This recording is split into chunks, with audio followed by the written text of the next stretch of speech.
नमस्कार, ANB news देख रहे हैं आप। मैं हूं आपके साथ पल्लवी राजपूत और हमारे खास कार्यक्रम एएनबी न्यूज एक्सप्रेस में आप सभी का स्वागत है। और चलिए अब शुरुआत कर लेते हैं खबरें फटाफट की। राष्ट्रपति रामनाथ कोविंद पतंजलि विश्वविद्यालय के प्रथम दीक्षांत समारोह में बतौर मुख्य अतिथि शामिल हुए। इस दौरान उन्होंने कहा कि यहां आकर अत्यंत प्रसन्नता हो रही है। दीक्षांत समारोह के प्रारंभ से अंत तक छात्रों का उत्साह बना रहने पर उन्होंने प्रसन्नता जताई। उन्होंने कहा कि अप्रैल के महीने में उनका पतंजलि आगमन कार्यक्रम बना था, लेकिन कोविड-19 के चलते स्थगित हो गया था।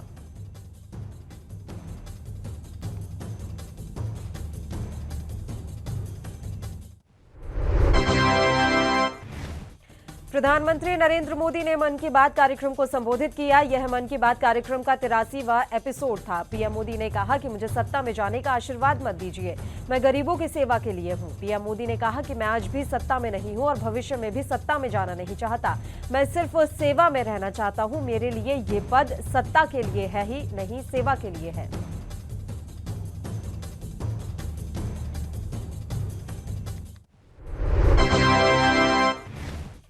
केंद्रीय सहकारिता मंत्री अमित शाह ने रविवार को कहा कि आर्थिक विकास का सहकारी मॉडल ही भारत के 130 करोड़ आबादी के सर्वांगीण और समावेशी विकास हासिल करने में उपयोगी साबित होगा। Gujarat cooperative milk marketing federation की विभिन्न परियोजनाओं का यहां उद्घाटन करने के बाद शाह ने कहा कि सहकारी मॉडल में हर किसी को समृद्ध बनाने की क्षमता है और अमूल इसका जीता जागता उदाहरण है।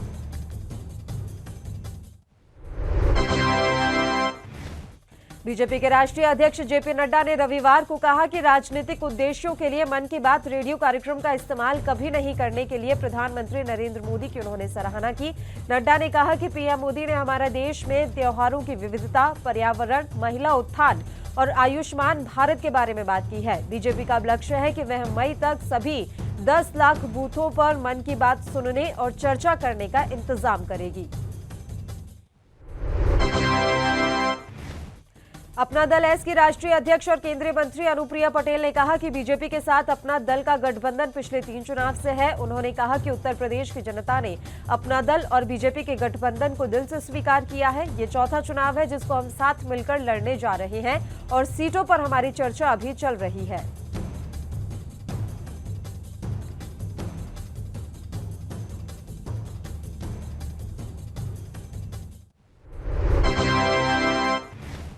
दो दिवसीय दौरे पर वाराणसी पहुंचे सीएम योगी आदित्यनाथ ने रविवार को सिरगोवर्धनपुर स्थित संत रविदास मंदिर पहुंचे। इस दौरान सीएम योगी ने संत रविदास की प्रतिमा पर माल्यार्पण के साथ दर्शन और पूजन भी किए। उन्होंने मंदिर की प्रगति के बारे में जानकारी लेते हुए निर्माण कार्यों को अविलंब पूरा कराने का भरोसा दिया। संत रविदास मंदिर के सत्संग हॉल के सामने पार्क बनाने और प्रतिमा लगाने को लेकर उन्होंने जानकारी भी ली। महाराष्ट्र के मुख्यमंत्री उद्धव ठाकरे ने रविवार को कहा कि उनकी सरकार के 2 साल के कार्यकाल का ज्यादातर हिस्सा कोविड-19 के प्रबंधन में बीता और महाविकास अघाड़ी से आपदा को अवसर में बदलने में कामयाब रही। बतौर मुख्यमंत्री 2 साल पूरे करने के अवसर पर दिए गए एक बयान में ठाकरे ने उनकी सरकार के सभी प्रयासों में उनका समर्थन करने के लिए लोगों का धन्यवाद किया।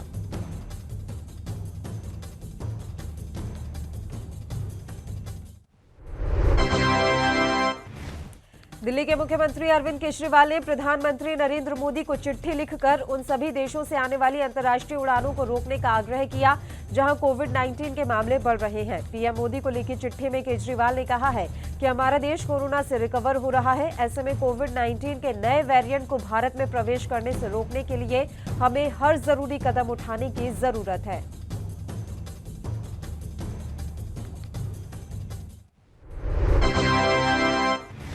देश में महंगाई और बेरोजगारी के मुद्दों पर केंद्र सरकार की नीतियों के खिलाफ कांग्रेस पार्टी 12 दिसंबर को दिल्ली में बड़ी रैली करने जा रही है, जिसे महारैली का नाम दिया गया है। राजस्थान से कांग्रेस ने 40 से 50 हजार कार्यकर्ताओं को दिल्ली चलो का नारा दिया।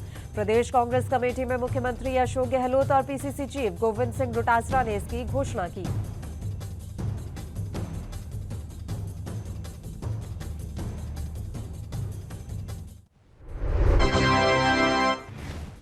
जेसीसी में मायूसी मिलने के बाद हिमाचल प्रदेश के पुलिस कर्मियों ने विरोध स्वरूप मेस का खाना छोड़ दिया है। पुलिस कर्मियों के इस रुख के बाद आनन फानन में हिमाचल के मुख्यमंत्री जयराम ठाकुर ने नाराज पुलिसकर्मियों को बैठक के लिए ओक ओवर बुलाया।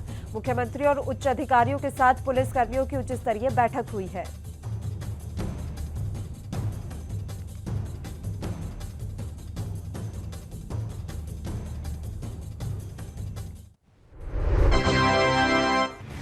बिहार के मुख्यमंत्री नीतीश कुमार ने पटना में स्वास्थ्य अधिकारियों के साथ बैठक की अध्यक्षता की। कोरोना के बढ़ते मामलों और नए वेरिएंट के मद्देनजर स्वास्थ्य विभाग पहले से ही अलर्ट नजर आ रहा है। ऐसे में बिहार की सरकार भी कोई रिस्क लेने के मूड में नहीं है।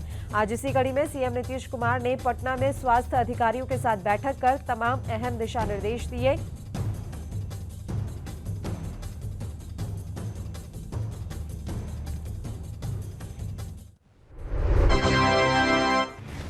बिहार में जिन लाभार्थियों के पास आधार कार्ड नहीं है, वैसे लाभार्थी किसी भी पहचान पत्र का उपयोग कर कोरोना का टीका लगवा सकते हैं।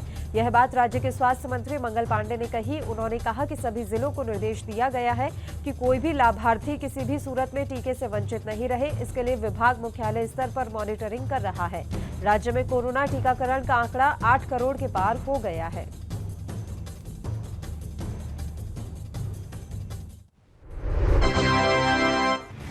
नेशनल कॉन्फ्रेंस के नेता उमर अब्दुल्ला ने रविवार को जम्मू कश्मीर में हिंसा के लिए पाकिस्तान को क्लीन चिट दे दी। एक जनसभा को संबोधित करते हुए जम्मू कश्मीर के पूर्व मुख्यमंत्री ने कहा कि आतंकवादी किसी विदेशी धरती के नहीं बल्कि घाटी के थे। उन्होंने आगे कहा कि जम्मू कश्मीर के लोगों द्वारा आतंकवाद को अपनाने के पीछे नाराजगी एक बड़ा कारण था।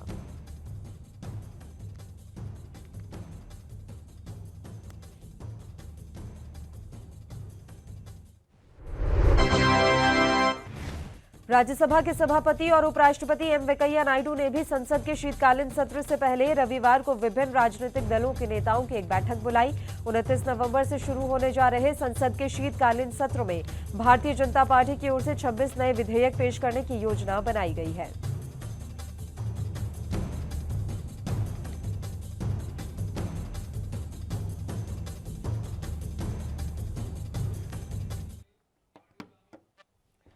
बुलेटिन में फिलहाल वक्त हो चला है एक छोटे से ब्रेक का। आप देखते रहिए एएनबी न्यूज।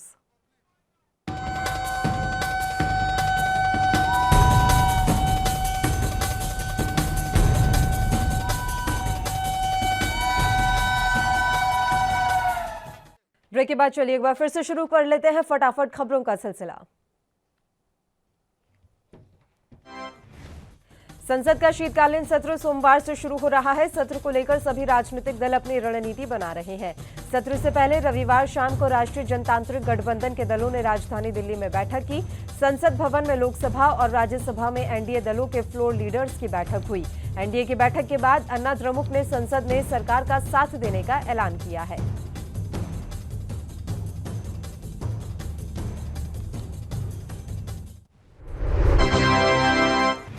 शिरोमणि अकाली दल के अध्यक्ष सरदार सुखबीर सिंह बादल ने पार्टी के वरिष्ठ उपाध्यक्ष और चंडीगढ़ के ऑब्जर्वर डॉक्टर दलजीत सिंह चीमा, चंडीगढ़ इकाई के अध्यक्ष और पूर्व वरिष्ठ डिप्टी मेयर सरदार हरदीप सिंह बुट्रेला के साथ विचार विमर्श करने के बाद नगर निगम चंडीगढ़ के आगामी चुनावों के लिए पार्टी के 4 अन्य उम्मीदवारों की दूसरी सूची जारी कर दी है।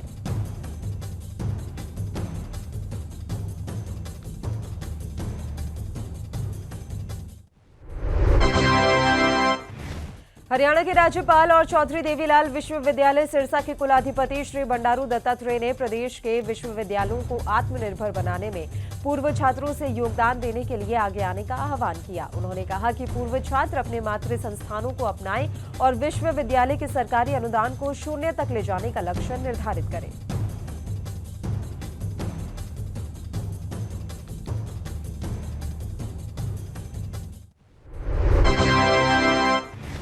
पंजाब के मुख्यमंत्री चरणजीत सिंह चन्नी ने रामायण, महाभारत और श्रीमद् भगवद गीता के 3 महाकाव्यों पर एक विशेष शोध केंद्र स्थापित करने की घोषणा की। मुख्यमंत्री ने यहां अत्याधुनिक भगवान परशुराम तपोस्थल की आधारशिला रखने के बाद सभा को संबोधित करते हुए कहा कि यह अत्याधुनिक अनुसंधान केंद्र इन तीनों महाकाव्यों के संदेश को प्रदर्शित करेगा।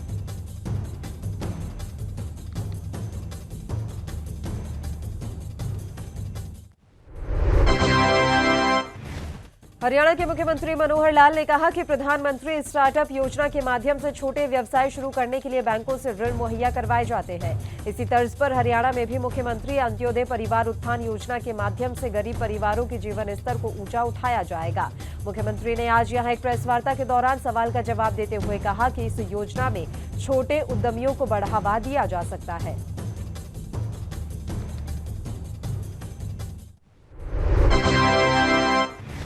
पंजाब के राज्यपाल बनवारी लाल पुरोहित ने एक कार्यक्रम में लोगों को संबोधित करते हुए कहा कि मुझे आज यहां आपके बीच सामाजिक बदलाव हेतु आध्यात्मिकता के विषय पर करवाए जा रहे इस सम्मेलन में उपस्थित होकर बहुत ही प्रसन्नता हो रही है। सबसे पहले मैं आज यहां और पूरी दुनिया में मौजूद ब्रह्म कुमारियों की सराहना करना चाहता हूं, जो मानवता की सेवा के लिए शानदार प्रयास कर रही है।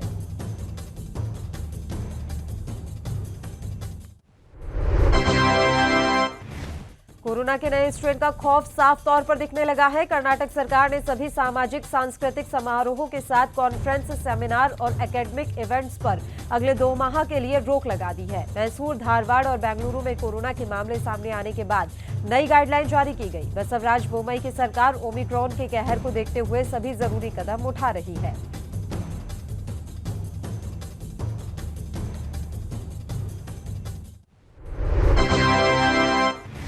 केंद्र सरकार ने कोरोना वायरस के नए वेरिएंट को लेकर बढ़ती चिंताओं के बीच सभी राज्य सरकारों से टेस्टिंग बढ़ाने और हॉटस्पॉट इलाकों की कड़ी निगरानी रखने के निर्देश दिए हैं। दक्षिण अफ्रीका में पाए गए कोरोना के इस नए वेरिएंट के बढ़ते खतरे के बीच केंद्र सरकार ने साथ ही कहा है कि इसको ध्यान में रखते हुए इस पर कड़ाई के साथ काबू पाया जाए।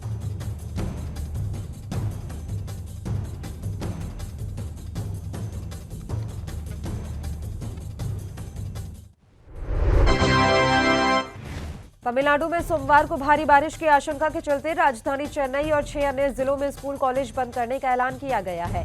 तमिलनाडु, आंध्र प्रदेश में हाल ही के कुछ दिनों में भारी बारिश के कारण तबाही देखने को मिली है। इसको लेकर सरकार ने सतर्कता बरतते हुए संस्थान बंद करने का निर्णय लिया है।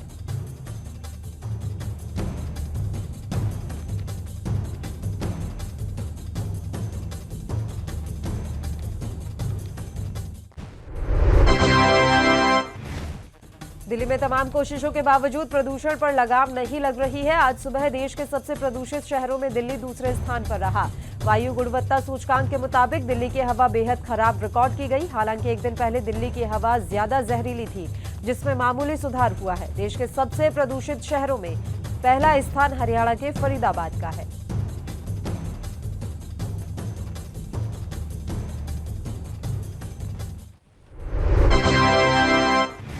त्रिपुरा में अगरतला नगर निगम और 13 नगर निकायों की 222 सीट के लिए रविवार को मतगणना के बाद बीजेपी ने जबरदस्त जीत हासिल की है। बीजेपी ने कुल 222 सीटों में से 217 सीटों पर जीत हासिल कर विपक्षी दल कांग्रेस, तृणमूल कांग्रेस और अन्य को चारों खाने चित कर दिया। निर्विरोध निर्वाचित सीटों को मिला दिया जाए तो 334 सीटों में से 329 बीजेपी की झोली में गई है।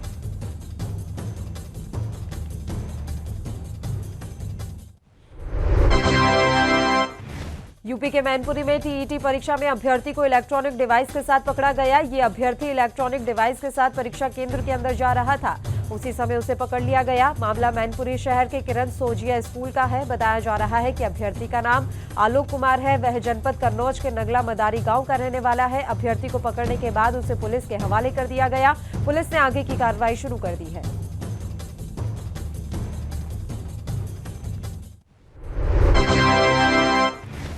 यूपी टेट पेपर आउट होने से शिक्षक बनने का सपना देख रहे लाखों अभ्यर्थियों को झटका लगा है। अभ्यर्थियों का कहना है कि सरकार और प्रशासन से चूक हुई, जिसका खामियाजा अभ्यर्थियों को भुगतना पड़ रहा है। बता दें कि तलाशी के दौरान एक परीक्षार्थी की जेब से एक डिवाइस मिली और कान में लगा कैप्सूल जैसा इलेक्ट्रॉनिक सामान बरामद हुआ, जिसकी सूचना पर मौके पर पहुंची पुलिस ने परीक्षार्थी को गिरफ्तार कर लिया। लेकिन पकड़े गए अभ्यर्थी ने कुछ भी बोलने से इनकार कर दिया।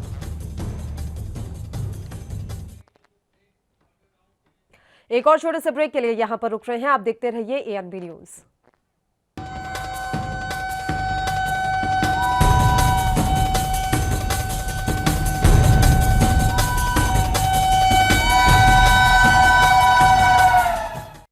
ब्रेक के बाद एक बार फिर शुरू कर लेते हैं खबरों का सिलसिला। बीएसएफ स्थापना दिवस के मौके पर सीमा सुरक्षा बल के जवानों ने नई पहल शुरू की है। पंजाब के फाजिलका के 66 बटालियन के जवानों ने स्कूली बच्चों को बीएसएफ के काम से परिचित कराने के लिए कार्यक्रम का आयोजन किया। बच्चों को बीएसएफ के स्थापना दिवस और जवानों के इस्तेमाल किए जाने वाले हथियारों के बारे में भी जानकारी दी। अंत में बच्चों को जीरो लाइन पर ले जाकर भारत पाकिस्तान सीमा पर चल रही गतिविधियों से अवगत कराया गया। बच्चों में भी खासा उत्साह देखने को मिला।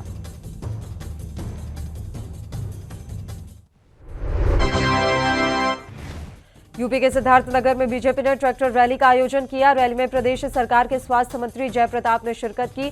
इस मौके पर स्वास्थ्य मंत्री ने खुद ही ट्रैक्टर चलाकर इस रैली का नेतृत्व करते नजर आए। इस दौरान मंत्री ने कहा कि हम किसानों को बताना चाहते हैं कि हमारी सरकार ने किसानों के लिए कितना काम किया है और आगे भी सरकार काम करती रहेगी। किसानों की नाराजगी को दूर करने का प्रयास किया जा रहा है।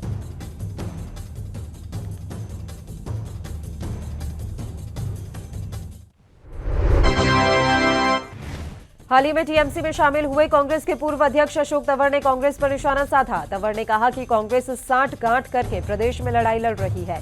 साथ ही उन्होंने कहा कि अगर कांग्रेस तरीके से किसानों की लड़ाई लड़ती, उनके साथ खड़ी रहती तो आज इतने किसानों की मौत न होती और किसानों को न्याय मिलता। लेकिन कांग्रेस किसानों के मुद्दे को अपनी राजनीति के फायदे के लिए इस्तेमाल करती रही।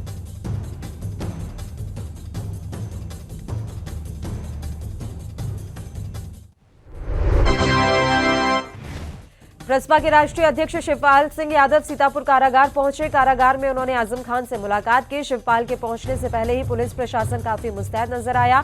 शिवपाल और आजम खान की ये मुलाकात 2022 के विधानसभा चुनाव के मद्देनजर देखी जा रही है। इस दौरान कई कार्यकर्ता भी मौजूद रहे। आपको बता दें कि आगामी विधानसभा चुनावों को देखते हुए सभी विपक्षी दलों ने तैयारी शुरू कर दी है और लगातार नेताओं से मीटिंग्स का दौर भी जारी है।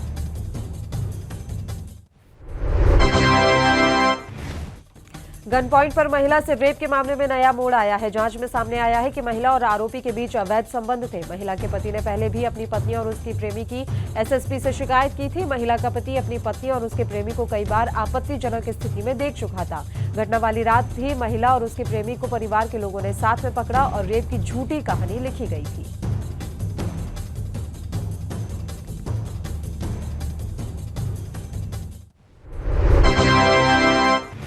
यूपी के फिरोजाबाद में देर शाम एक व्यापारी पर कुछ लोगों ने हमला बोल दिया, जिसके चलते व्यापारी घायल हो गया। इसी बात से नाराज व्यापारियों ने अपना रोष व्यक्त करते हुए अपने प्रतिष्ठानों को बंद किया। मामले की गंभीरता को समझते हुए एसएचओ मौके पर पहुंचे और कार्रवाई का आश्वासन देकर प्रतिष्ठानों को खुलवाया।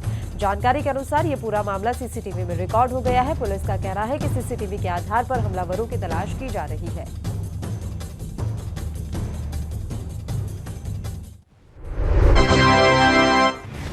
हरियाणा राज्य दिव्यांगजन आयुक्त राजकुमार मक्कड़ ने रेवाड़ी में आयोजित कृत्रिम अंग माप तोल शिविर का आयोजन किया। दिव्यांगजनों के कार्यक्रम को संबोधित करते हुए उन्होंने कहा कि केंद्र और राज्य सरकार उनके कल्याण के लिए अनेकों कल्याणकारी योजनाएं चला रही है। भारत सरकार ने दिव्यांगों के अधिकार संरक्षित करते हुए संसद से वर्ष 2016 में दिव्यांग अधिकार अधिनियम पारित किया था, जिससे दिव्यांगों को आत्मसम्मान के साथ जीने के अधिकार मिले हैं।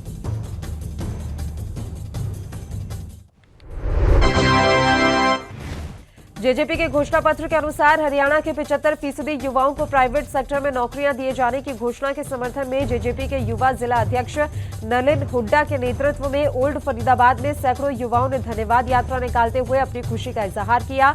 गौरतलब है कि जेजेपी ने अपने घोषणा पत्र में भी 75% युवाओं को नौकरियां उपलब्ध करवाने का वादा किया था, जिसके तहत आगामी 15 जनवरी से युवाओं को नौकरियां उपलब्ध होनी शुरू हो जाएंगी। एक और छोटे से ब्रेक के लिए बुलेटिन में रुक रहे हैं। आप देखते रहिए एएनबी न्यूज।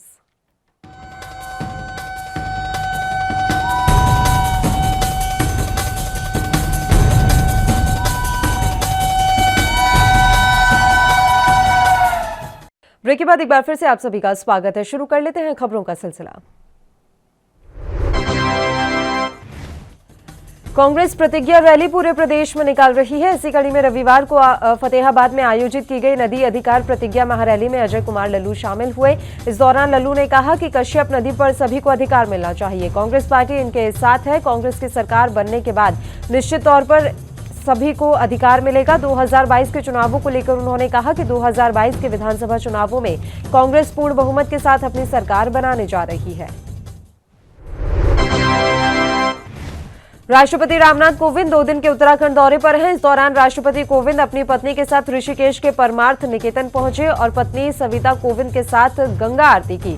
इस दौरान मुख्यमंत्री पुष्कर सिंह धामी भी मौजूद रहे। आपको बता दें, इससे पहले राष्ट्रपति पतंजलि विश्वविद्यालय के दीक्षांत समारोह में भी शामिल हुए।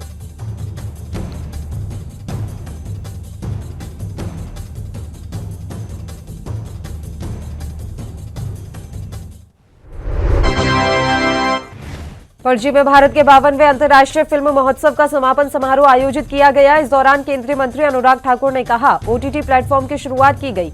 युवा क्रिएटिव माइंड्स को ये प्लेटफॉर्म दिया गया। सिनेमा जगत में कुछ ऐसे लोग भी हैं जिन्होंने जनजातीय क्षेत्र में जाकर वहां की बोली सीखकर उस पर फिल्म बनाने का काम किया है। यह हमारी संस्कृति को आगे बढ़ाने का प्रयास है।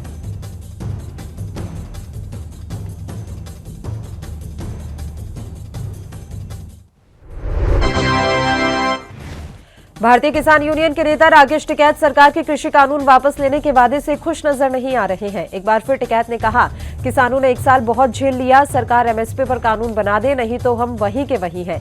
26 जनवरी दूर नहीं है और देश के 4 लाख ट्रैक्टर भी यही हैं और देश का किसान भी यही है। राकेश टिकैत ने सरकार को एक और खुली चेतावनी दी है।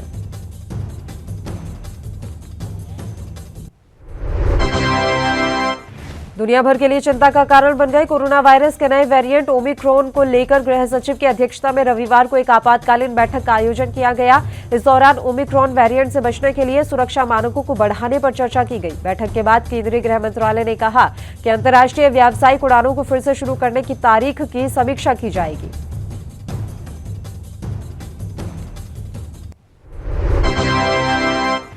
साउथ अफ्रीका में कोरोना का नया वेरिएंट ओमिक्रॉन मिलने के बाद दुनिया अलर्ट पर है। इस मामले में नीदरलैंड्स के लिए रविवार को एक गंभीर परेशानी की बात सामने आई। यहां 61 लोगों को कोविड पॉजिटिव पाया गया था। इनमें से 13 में ओमिक्रॉन वेरिएंट मिला है। जर्मनी में भी यह वेरिएंट 3 संक्रमितों में पाया गया। उधर मॉडर्ना वैक्सीन के chief medical officer doctor Paul Burton ने ओमिक्रॉन वेरिएंट को खतरनाक बताया है।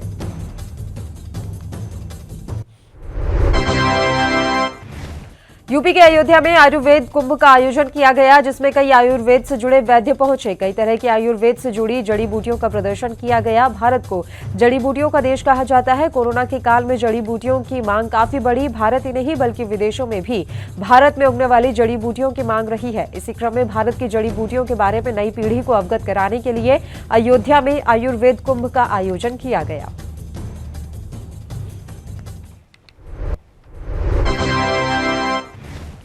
पंजाब के सुल्तानपुर लोधी क्षेत्र के अंतर्गत आता थाना कबीरपुर पुलिस ने लूटपाट करने वाले गिरोह के 3 सदस्यों को गिरफ्तार कर लिया है। प्रेस कॉन्फ्रेंस को संबोधित करते हुए डीएसपी सरवन सिंह ने बताया कि एसएसपी हरकमलप्रीत सिंह खक के दिशा निर्देशों पर थाना सुल्तानपुर लोधी पुलिस ने समाज विरोधी तत्वों के विरुद्ध विशेष मुहिम चलाई है। उत्तर प्रदेश के मथुरा के जमुना पार इलाके के तिवारीपुरम कॉलोनी और आसपास के एरिया में सीवर का गंदा पानी घरों में घुसने से लोग आक्रोशित हैं। आक्रोशित लोगों ने कार्यक्रम से लौट रहे ऊर्जा मंत्री श्रीकांत शर्मा की काफिले को रोक लिया। लामबंद हुए गुस्साए लोगों ने ऊर्जा मंत्री श्रीकांत शर्मा को कॉलोनी में लोगों के घरों में भरे गंदे पानी को दिखाकर अपना आक्रोश व्यक्त किया।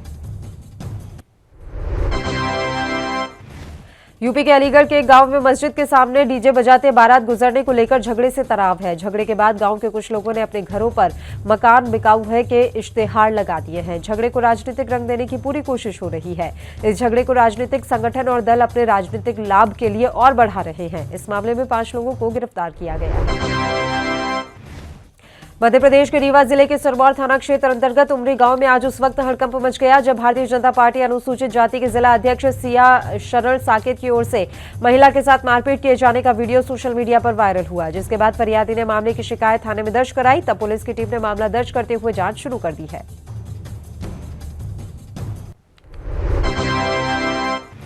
उत्तराखंड के बाजपुर में किसानों ने चीनी मिल की बड़ी इकाई शुरू नहीं होने पर चीनी मिल के जीएम और चीफ इंजीनियर का घेराव किया। इस दौरान किसानों ने चीनी मिल के प्रधान प्रबंधक और चीफ इंजीनियर को जमकर खरी खोटी सुनाई और चीफ इंजीनियर से अपना इस्तीफा देने की मांग की। जहां चीफ इंजीनियर ने किसानों की मांग पर चीनी मिल शुरू नहीं होने पर इस्तीफा देने की बात कही है। रेलवे में सरकारी नौकरी लगवाने के नाम पर 1 लाख रुपए से अधिक की ठगी करने का मामला सामने आया है। ठगी करने वाले आरोपी को पुलिस ने हरियाणा के अंबाला से गिरफ्तार किया। मामले में शिकायतकर्ता ने अल्मोड़ा जिले के थाना सल्ट में केस दर्ज कराया था। आरोप लगाया गया था कि चंदन ने रेलवे में सरकारी नौकरी लगवाने के नाम पर उससे 1,35,000 रुपए की ठगी की है। पंजाब के भटिंडा के एक पब में पुलिस ने छापेमारी की। इस दौरान पुलिस ने पब में चलाए जा रहे हुक्के को बरामद किया और पब मालिक सहित 2 नौजवानों को गिरफ्तार किया। पुलिस ने बताया कि पंजाब सरकार की ओर से हुक्के पर पाबंदी लगाते हुए सख्त हिदायतें जारी की गई हैं। इसके बावजूद कई पब में हुक्का लगाया जा रहा है। पहले भी पुलिस ने ऐसी कार्रवाई की है। रोक के बाद भी यूपी में खनन माफिया सक्रिय है और खुलेआम खनन कार्य किया जा रहा है। पुलिस भी खनन माफियाओं पर शिकंजा कसने का कार्य कर रही है। इसी क्रम में पुलिस ने चेकिंग के दौरान 2 खनन माफियाओं पकड़े, लेकिन खनन माफिया मौके से फरार हो गई। ये मामला थाना इरादत नगर क्षेत्र के राजस्थान बॉर्डर के नजदीक पटपरा चौराहे का है।